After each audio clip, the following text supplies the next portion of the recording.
Hello everyone, my name is Edwina Papa. I am the fifth eldest out of the Odbina family.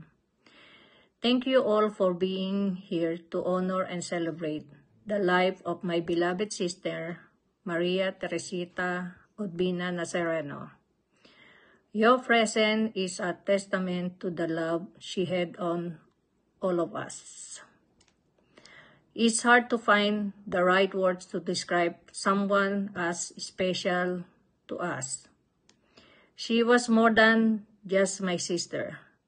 She was my friend and someone who could always make me laugh.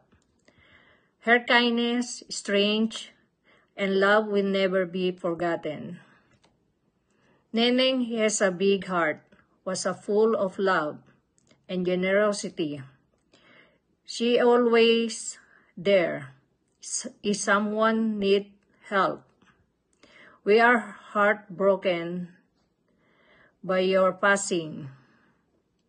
Neng, your spirit live on in the story we share to love and you gave.